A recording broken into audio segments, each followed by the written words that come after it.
Welcome to the first annual Monster Awards.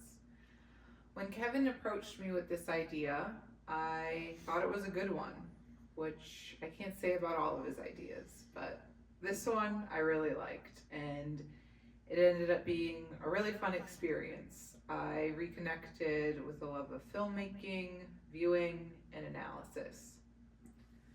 While the awards are meant to equally focus on TV and cinema, my concentration ultimately shifted towards cinema. I will say that television has come a long way since the days of crappy sitcoms that were such a far cry from reality. Looking at you, friends. We have some of the most talented actors and directors of our time working in the TV industry now. And while that is great because it's accessible and we're inundated with binge-worthy content, the pull away from cinema is a bit saddening. Matt Damon actually said that Netflix is entering the pub bore age of cinema. Netflix is tailoring its movies to viewers who are on other devices while viewing. This is why it's so paramount we frequent the theater. Nothing will compare to seeing a movie the way it was intended, in a dark, quiet theater on a big screen, without looking at your phone for an entire 2 hours. It's almost a ritual. You get to look at the movie times, you get to choose which theater you're going to go to, you can make a whole day of it. And it's like you have an appointment. You go there, you sit down, you tune everything else out, and you watch the movie. The experience just cannot be recreated from your home. So I strongly encourage everyone to start seeing movies in theaters again. And good movies, too. There are a lot of movies that I never got a chance to see that very well may have made the list of contenders or even won awards, but were simply unavailable for me to view. So what I learned through this process is that a lot of movies get limited release. So theaters like NYC, LA, Toronto, they get them first, and then they trickle down to other theaters later on. And there were some 2025 movies that didn't even make it to Albany until 2026. So that's why this award show is in March. There are still movies that I am waiting to see that I couldn't see. So just to be fair, Jim Jarmusch's new movie, Peter Hujar's Day, those are movies I really wanted to see and I couldn't see them. So they didn't make it, but they could have. On the flip side, almost every television show I watched made it to this list. I wasn't super discriminatory with the TV shows. The movies, I did watch a lot of movies that didn't make it to the list at all. A lot of these included Netflix holiday movies, I'm not going to lie. But it wasn't all Netflix holiday movies. There were just some movies that I didn't think were worthy of making it. So, moving on. I'm never going to get through this. So the list of contenders, as you can see, there's more TV shows than there are movies, because as I said, almost every TV show made it. So here are the categories. I'll go through each one of them when we go through the nominees, but just so you can see what they are now. There was a bit of overlap. There were some categories that just I needed to have nominees in both. They're more unconventional or niche categories, but that's what they are. So here we go. Best on-screen relationship. Lurker, The Beast in Me, Baltimoreans, and Hacks. So this just happened to be a happy coincidence, but all of the promo photos had the relationships, the two people in the relationship in the promo photo. I didn't pick it that way. Those were just the promo photos that were there. So it's pretty telling. Cliff and Dee Dee from the Baltimoreans won Best Relationship. Woo!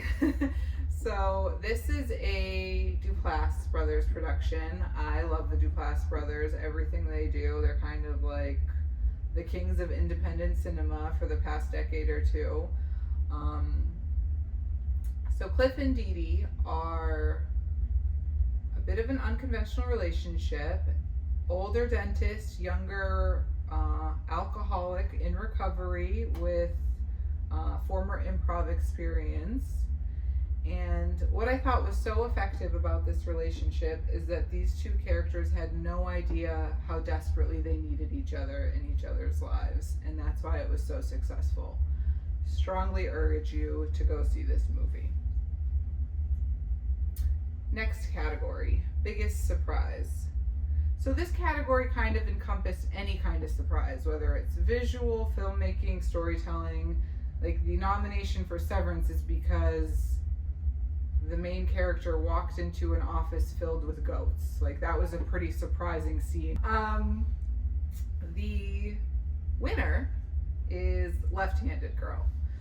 So I actually can't really go into why this won Best Surprise without completely giving away this movie, but it is because of the storytelling. It was the final scene. It was, the way it was handled was really jarring. See this movie. It's a good one. Next category. Most effective film technique to save audience from viewing a horrific scene. So the winner of this category is what brought the category on. What I mean by this is a director chooses to show something else on the screen besides the horrible thing. Like, so instead of seeing a murder, there's something else on the screen to imply the murder. So like Sentimental Value and The Baltimoreans are both an implied suicide. The Beast in Me is a torture scene. And the winner, Sorry Baby, is a rape scene. So to just briefly describe what happened, there is an inappropriate relationship between a student and teacher. The student shows up at the teacher's house after he invites her there. All you see, it's a still shot on the house during the day, and it's a slowed up elapse of what happens over the next several hours. It goes from day to night, but it just stays on the house, and the student comes running out during the nighttime, crying, upset. Clearly he raped her. So I thought that that was a really effective and cool way of showing that. Okay, next category, most dedication to a role. So Jeremy Allen White is actually in here twice. He's a method actor. This is kind of, because I like movies and TV so much, I do some research on my own to see, what went into making the movie, how the actors prepared for it. So there could have been ones that I very well missed just because I didn't do the research, but I happened to read just how much went into these roles. So the winner is Jeremy Allen White as Bruce Springsteen. He spent 6 months learning how to play the guitar and sing like Bruce Springsteen. He didn't know how to do nothing before, and he spent hundreds of hours watching live performances and interviews of Bruce Springsteen just to sort of capture his essence. And Bruce said himself how impressed he was with his singing and guitar abilities, and seeing the footage and thinking like, is that me when I'm younger? So I would say that that is a pretty successful portrayal, and good on Jeremy Allen White. Okay, now we're going to move into television. First category is Best Political Satire. The winner, Jon Stewart in The Daily Show. I realize there's an entire cast on The Daily Show and he only hosts once a week, but this award is Jon Stewart specific.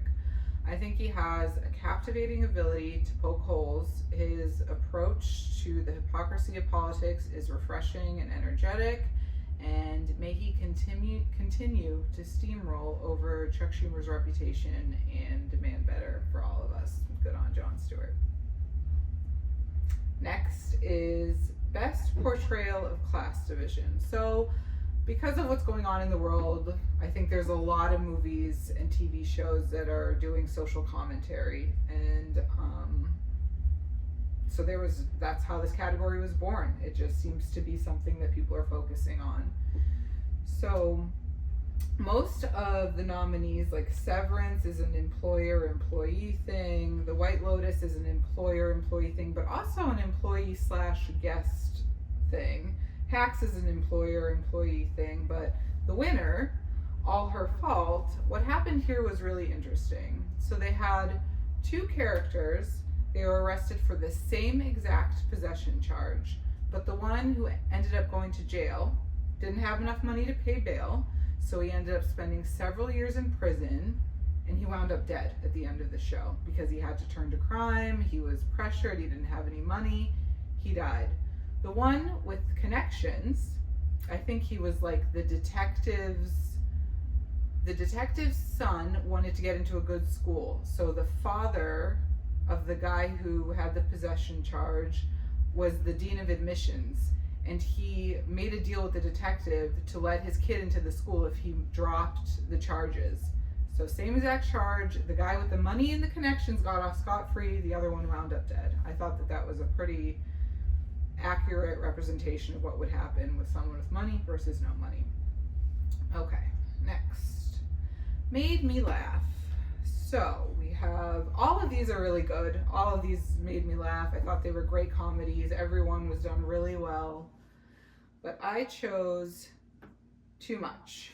So I think it was really bold of Lena Dunham to do an autobiographical love story, even if she doesn't think it was bold. She doesn't give a shit what anyone thinks. I think she's just super relatable. I mean, we're the same age. A lot of the conversations that she portrays on screen, I feel like I've had with my friends. It's the same sort of humor, and she's just got a really good pulse on what's going on. So, Lena Dunham, I am glad you are making stuff again after Girls.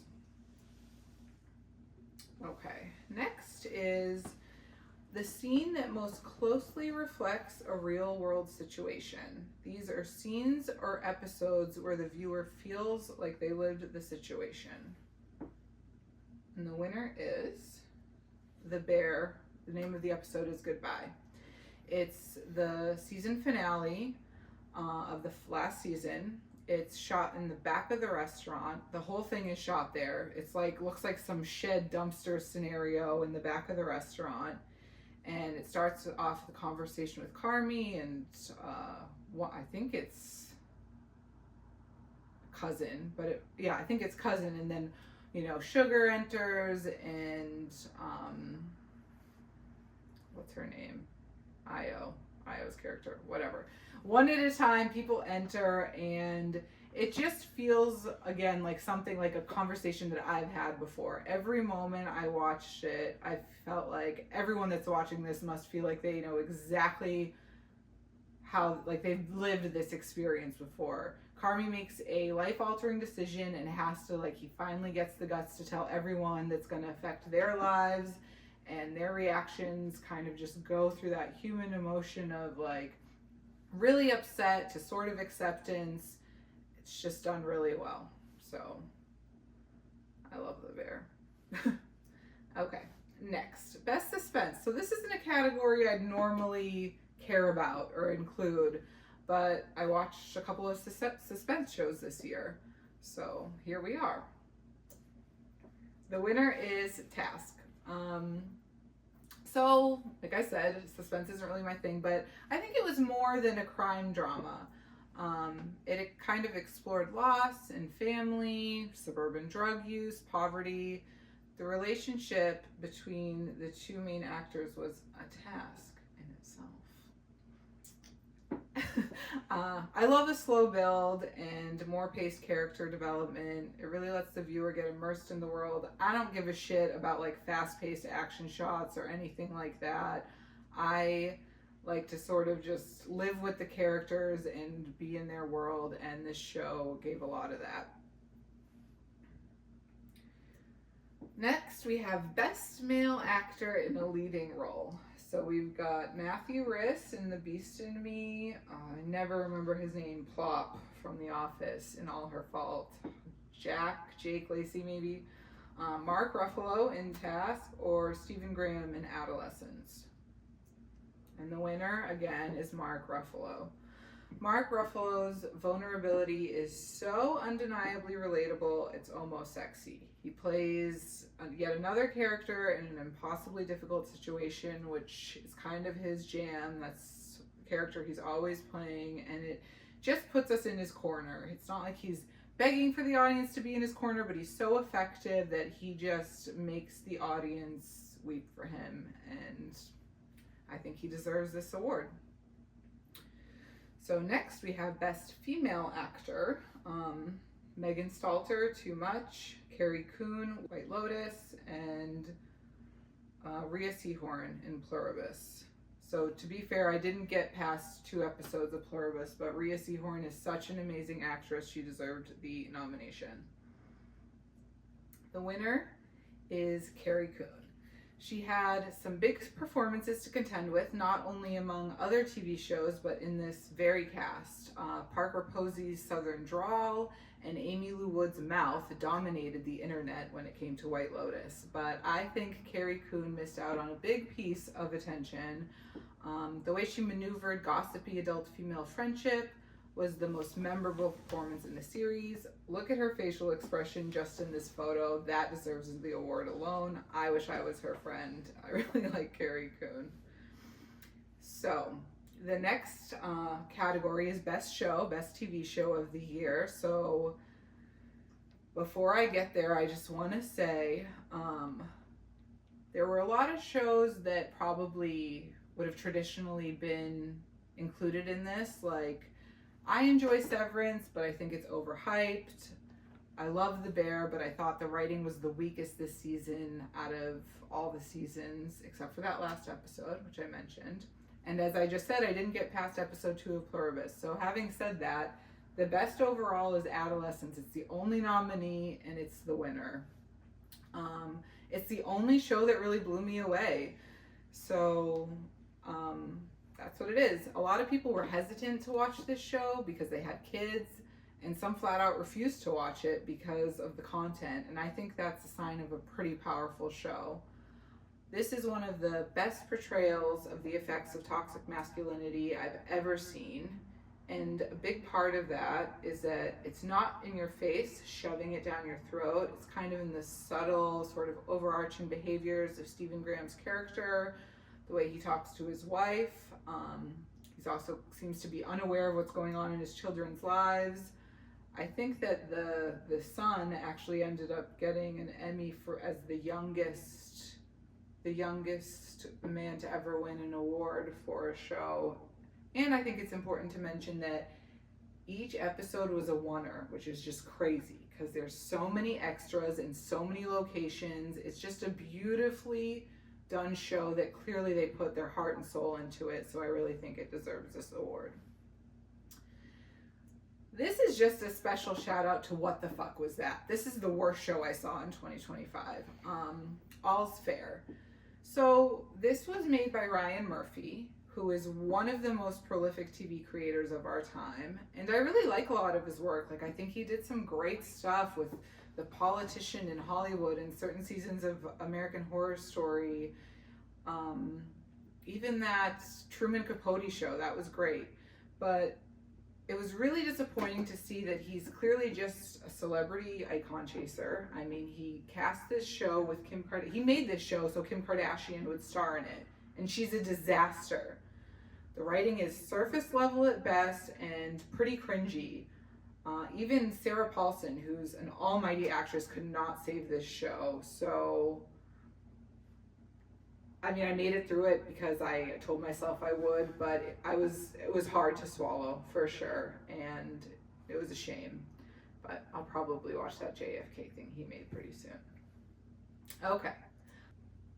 First category is Best Achievement in Self-Reflexive Filmmaking, or Movies About Movies. So we have Jay Kelly, Nouvelle Vague, Sentimental Value, and Don't You Cry.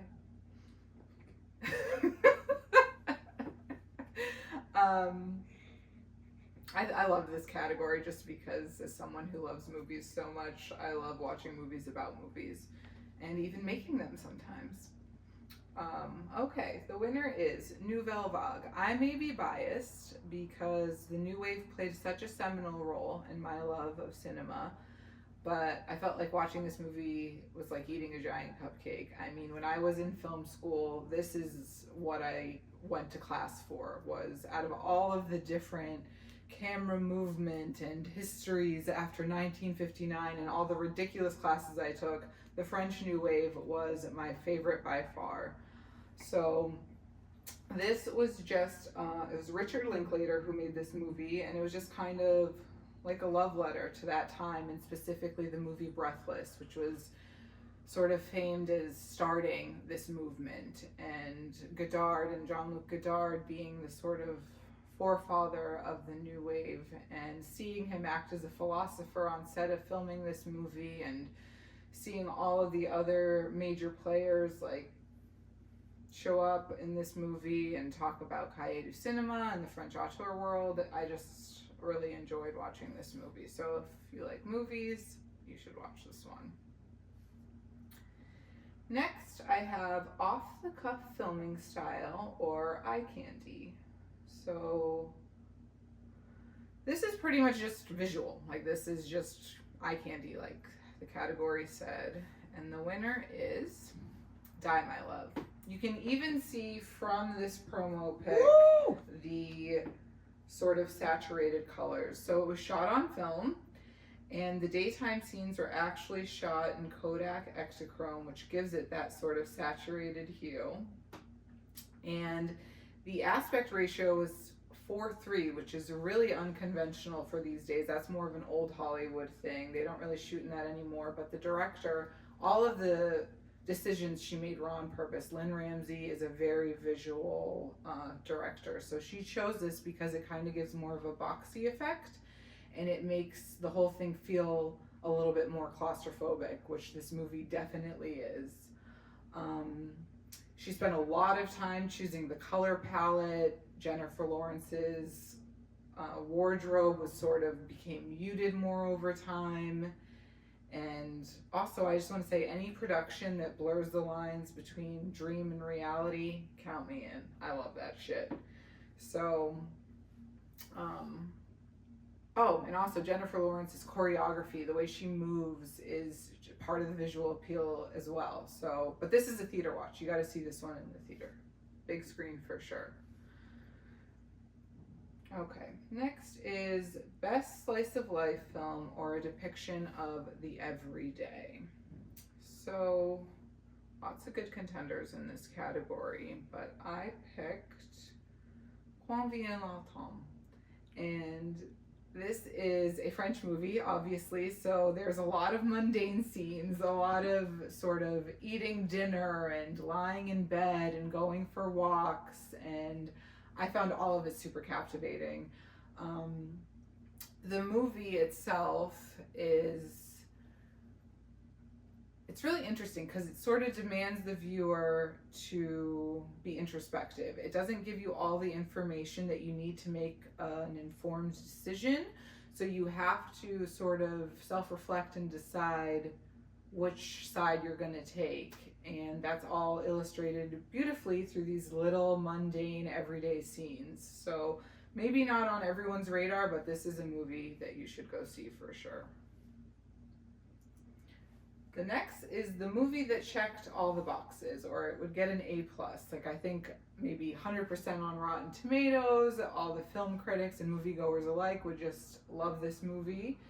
And I picked No Other Choice for this one. So this is Park Chan-wook's social satire about a guy who will do anything to keep his middle management job at a paper company, which is just a funny premise to begin with. It's actually a really funny movie. It is based on a book, but he did a great job with it. Really good storytelling, compelling character development, really great editing techniques, and it was a unique approach in dealing with like such a widespread issue of keeping your job, trying to provide for your family. It was just a really kind of a breath of fresh air take on that. So, great movie. Next, we have Best Directorial Debut. So I have 3 contenders: Sorry Baby, Left-Handed Girl, and Lurker. And whoops, guess what? They all won. It's my awards show. I can do what I want. So I couldn't pick one. They were all so impressive for someone's first movie. Lurker was about a guy who was so obsessed with this musician, he weaseled his way into working for him and just started doing anything he could to be as close to this guy as possible. And it was a really good portrayal of what it's like to try to be in the in crowd. It reminded me of how much I hated being younger and trying to be cool. It showed that so well. And it had a really surprise ending, second act. So recommend that one for sure. Left-Handed Girl was completely shot on an iPhone, which is crazy because if I didn't know that, I probably wouldn't have even realized, to be honest. It was a lot of the shots were nighttime in Taiwan and it was like neon and busy. I mean, it didn't, like, aesthetically, camera movement wise, it didn't look great, but like I was so wrapped up in the story that maybe I wouldn't have noticed if I didn't even know. And then Sorry Baby, this movie, she is the one in the picture is the director and the main actress. I talked about it a little bit before about how it's about an inappropriate relationship. She ends up getting raped by her teacher, and it's how to deal with the aftermath of that, you know, how to just continue on with your life after someone took advantage of you. This had to do with her career, her relationships, everything. So it was a really good exploration of that. Next, I have Best Throwback, New to Me, watched for the first time in 2025. I really like this category because I watched a lot of movies, if you couldn't tell, and I wanted to show like some recognition for something that didn't come out in 2025. These are all classics. I had never seen Wong Kar-wai's In the Mood for Love, and that was a beautiful movie. Fellini's first film, I Vitelloni, also beautiful movie. Great to see kind of where his jumping start off point was. And then Mikey and Nikki by Elaine May. The winner is Mikey and Nikki by Elaine May. So I don't really know much about Elaine May. This is my first introduction to her. What I got out of this, unfortunately for Elaine May, was Cassavetes. This was Cassavetes at his prime. I mean, if you watch those Criterion Closet picks, everyone that goes in there, actors, directors, anyone in the film world will always pick the Cassavetes box collection because of what he did for independent cinema and what he did for acting. And Peter Falk and John Cassavetes in this movie were like any other Cassavetes I've seen. It was just a masterclass in character study and betrayal. I couldn't take my eyes off the screen. The acting and the rapport between these two characters was just unmatched. I love this movie. So I will be looking into more Elaine May after this movie.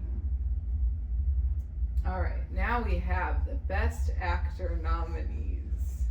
So we have Stellan Skarsgård in Sentimental Value, Joaquin Phoenix in Eddington, Brendan Fraser in Rental Family, Kevin Moraczewski in Don't You Cry, and Jeremy Allen White in the Springsteen movie. The winner is Brendan Fraser in Rental Family. So, I hated Brendan Fraser growing up. He was in The Mummy, he was in Blast from the Past, like puke. I hated it. It was all the movies that I would never want to watch.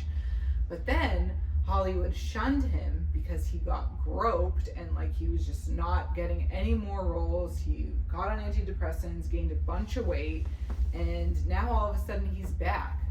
The Me Too movement happened, whatever, he's getting hired again. So he's become one of the most enchanting male actors to watch, and maybe he's a product of his environment. So between this and The Whale, like, just give Brendan Fraser all the awards and give him all the roles. I think that this specific role was so effective because he doesn't really like steal the spotlight. He's more of like an understated actor, but he still seems like really exposed. You can't really keep your eyes off of him, but you also really want to know what else is going on with everything else in the movie and the other actors. It's really nice to see a male actor sort of act and behave in this way, and I'm hoping that that's like we're trending in the right direction. So just use Brendan Fraser as an example. Next, we have Best Actress. So there's Tessa Thompson in Hedda, Jennifer Lawrence in Die My Love, Elan Vincent in Quand Vient l'Automne, and Zoe Deutsch in Nouvelle Vague. The winner is Jennifer Lawrence. Look, you can even see those hues I was talking about in this photo. So Lynn Ramsey, the director, she is not afraid to put women in demanding roles. Jennifer Lawrence is essentially like a caged lioness in this role. The way she deals with isolation and loneliness, and I don't think that her portrayal is always meant to be taken literally or at face value, but guess what? It's a movie and it doesn't need to be that way. There's a lot of fantastical elements in this movie. It was a delicate balance between dream and reality and fantasy, and Jennifer Lawrence did a really good job towing the line. There's been some criticism that this role is over the top or too sexually explicit or too loud and complaining and blah, blah, blah, and it just seems like a transparent attempt to me to silence a woman, and it's a sad reminder that a lot of people aren't sure how to deal with mental illness. So keep that in mind when watching this movie. I'll watch it 10 more times, and I can't wait to see it 10 more times. Okay, the last category is Best Overall Film. So we have No Other Choice, Quand Vient l'Automne, The Baltimoreans, and Die My Love. The winner is The Baltimoreans. So, this movie was essentially made on a non-existent budget. It's a clear sign of talent when a filmmaker can make it through a film without the audience questioning its production value, I think. I don't know if it's obvious at this point, but I really just like walk and talk movies. I like movies where a lot of stuff doesn't happen. To just movies about relationships and people living their lives, and this is the quintessence of that. Without saying too much about the movie, I will say that there's been this sort of trend in filmmaking lately to steer away from a happy ending, and while of course I think there's merit in that, The Baltimoreans chooses against that route. It leaves us feeling warm and cozy despite its bleak and wintry backdrop, and with the world coming to an end, I think it's important the audience gets some happiness in its resolutions, and The Baltimoreans definitely delivers on that. So that brings the first annual Monsters Awards to a close. But before we go, I have to talk about one of my greatest influences in film. 2025 was the year that we lost David Lynch. The outpouring of love and admiration for this man is unlike any other I've seen when it comes to a celebrity death. David Lynch didn't just change the landscape of filmmaking, he changed people's lives. He made people go into filmmaking. He forced people to look at the world through a different lens. And he didn't care about success, he only cared about sharing his vision. When I was 19 years old, I got into film school with an essay I wrote about his profound impact on me. David Lynch taught me a new language. One that requires velvet curtains and low light. He opened my cinematic eye, and I dedicate the first annual Monsters Awards to him. Okay, that's it.